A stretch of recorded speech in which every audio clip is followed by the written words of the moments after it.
This is the X-Zone Broadcast Network, broadcasting worldwide on broadcast affiliates and satellite program providers, including CNN Broadcast Network, Sirius Satellite Network, Star Media, Good News Radio Network, Angel Broadcast Network, Wiki Broadcast Network, and WPBN TV.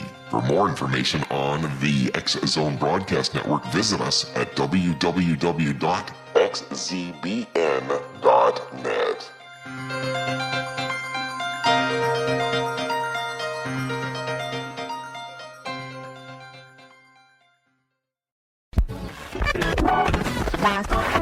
All Hit Radio.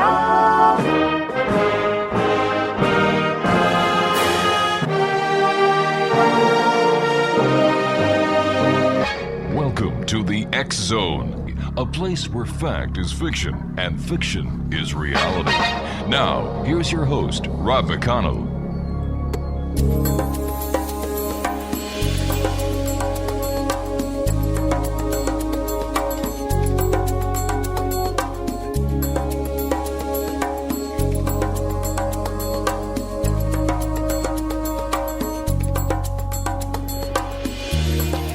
And welcome to the X-Zone, everyone. My name is Rob McConnell, and for the next 4 hours, I'm your host and your guide as together we cross the time-space continuum to this place that I call the X-Zone.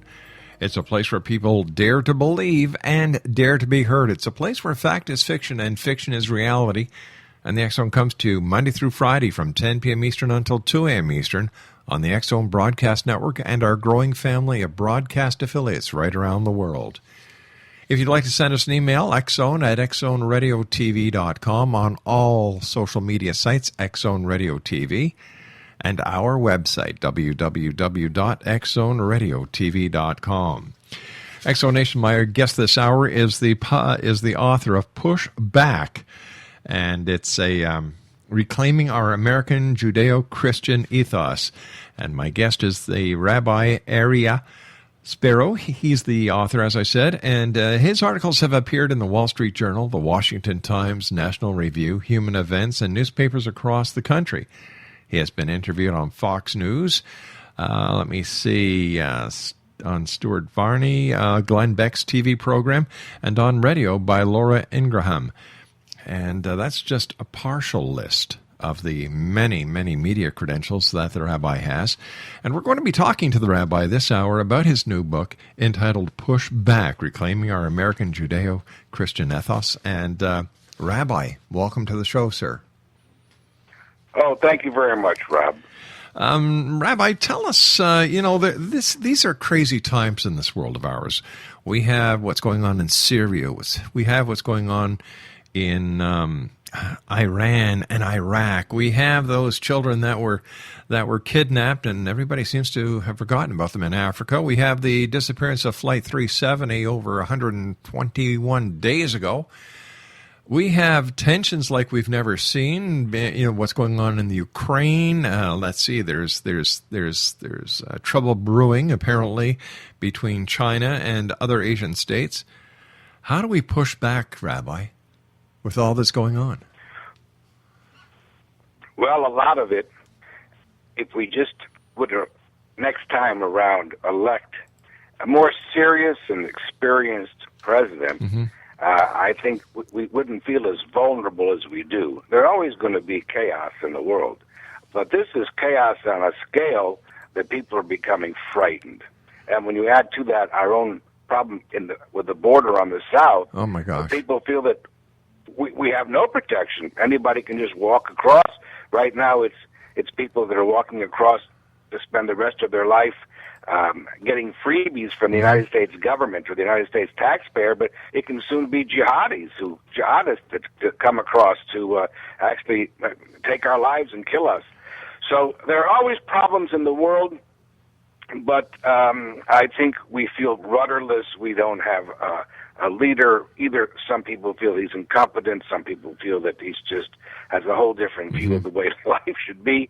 That's what makes it so actually scary. I would like to venture that even in World War II, as difficult as that was, people felt with Roosevelt at the helm and everything that we had, that it would eventually all work out, and we were the United States.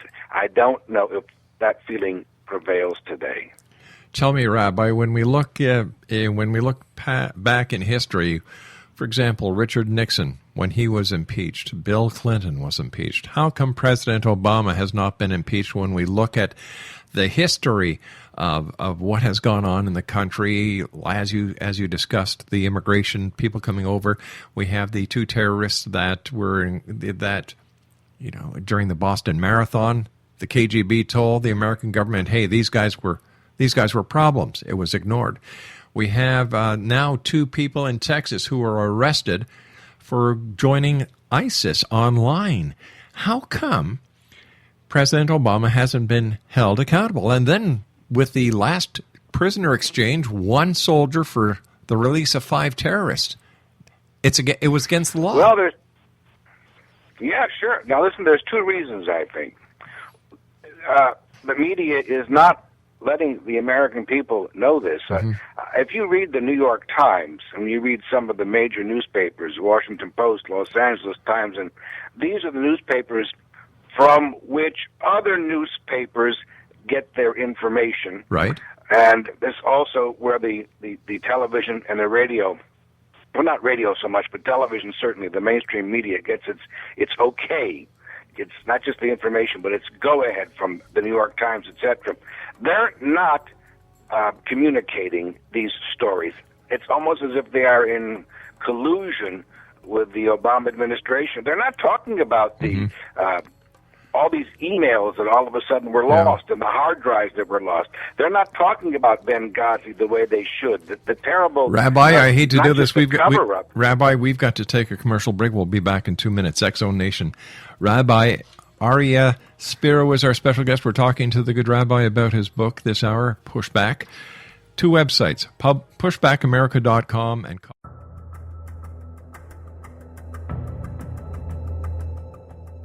Modern Esoteric, Beyond Our Senses by Brad Olson, consummates the lifology story about where humanity originates. It is the lost continents, the primitive wisdom, the mythos of creation, and the rethinking of ancient history as we are taught in academia. There is much more to the story than what we have been told. As this is the first book in the Esoteric series, Modern Esoteric starts at the beginning of time and accelerates up to this modern age. Future Esoteric is book 2 in the series and takes a forward-looking position ahead of today with an open and honest examination of the ET issue and various unexplained phenomena. To discover the writings of author Brad Olson, visit www.bradolson.com. That's www.bradolson.com.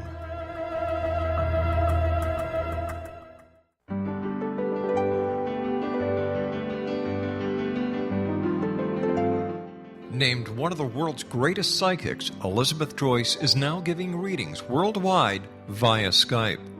Elizabeth Joyce is recognized for her clairvoyant ability to help find missing persons, her analysis of dreams, past life regression work, mediumship, and her accurate predictions.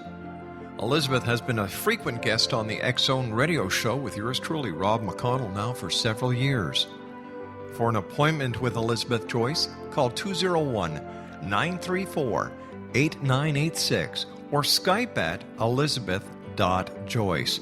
And for more information, you can always visit Elizabeth Joyce online at www.new-visions.com.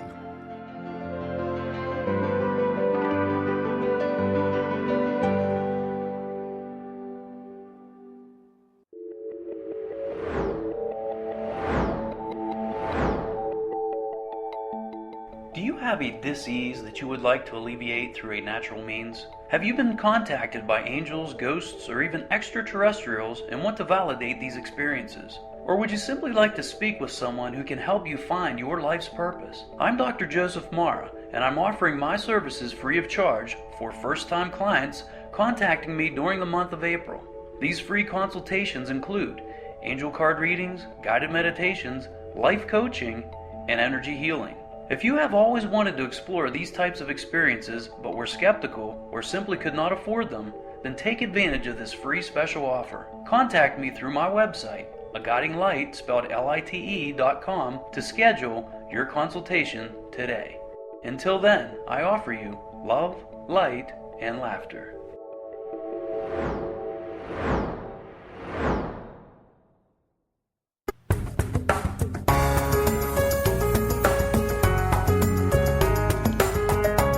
Exonation, Rabbi Areyh Spero is my special guest this hour. He's the author of Pushback, Reclaiming Our American Judo-Christian Ethos. His website, there's two of them actually, www.pushbackamerica.com, and for all his articles, caucusforamerica.com. Rabbi, it's a pleasure and an honor having you on the show tonight, sir. Before we went to the break, we were talking about President Obama. We were talking about some of the events that are happening in the world today. Why is the present political situation in Washington not being slammed dunk as other administrations have been slammed dunk in the past? And I'm looking at Clinton's administration. I'm looking at the Nixon administration.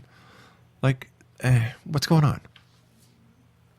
Well, when it came to the Nixon administration, you had a media that they hated Richard Nixon.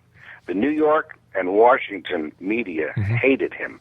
I can tell you from New York, because I used to be in Manhattan. I was a rabbi in Manhattan, and they were after Nixon already from the 50s, after the Alger Hiss situation, the trial there, and they wanted to dethrone him. They waited 20 years for that. As far as Clinton, the reason that the media couldn't hold that down is because he was all so salacious.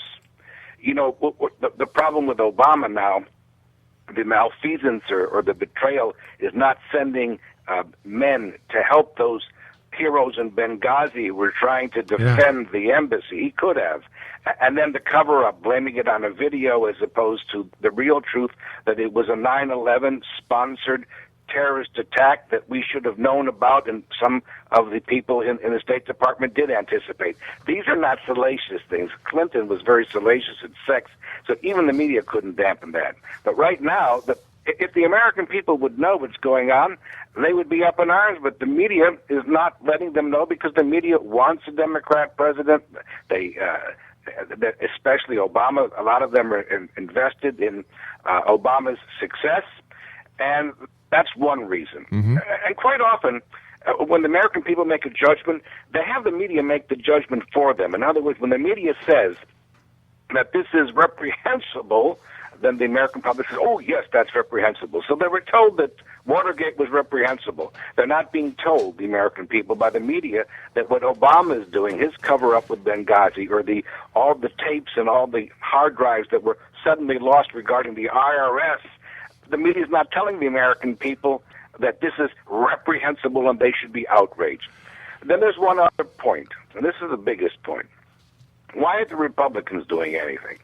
And that is because they don't want to be the first of a group to impeach the first black president. They're just not going to do it. They would be stained with this forever and ever. And even people who might agree with them, who really wants to do that and say, I participated in the stone throwing and the impeachment of the first black president. My goodness, they would say that, you see, America's deeply racist. They elected him, but they just couldn't stomach having a black president. They impeached him. So I don't think the Republicans are going to do it. You know, I always thought, sir, that it was for the people by the people, not for the government by the media. Yes, sir, this is the way it's supposed to be. We're in a period right now where what we have is a ruling class, an elitist ruling class, that wants to decide the destiny of America. No longer should that be decided by people in Iowa and Ohio and Nevada. This ruling class really feels they're a political aristocracy that should determine for the people. They know best. The ruling class includes many of the politicians on the left, and it includes the media, because the media also feel that they're somehow anointed. They know what is best for America. So although the founding fathers wanted this to be a country where the people on the local level decided their destiny, over the last 20, 30 years, we've developed a combination partner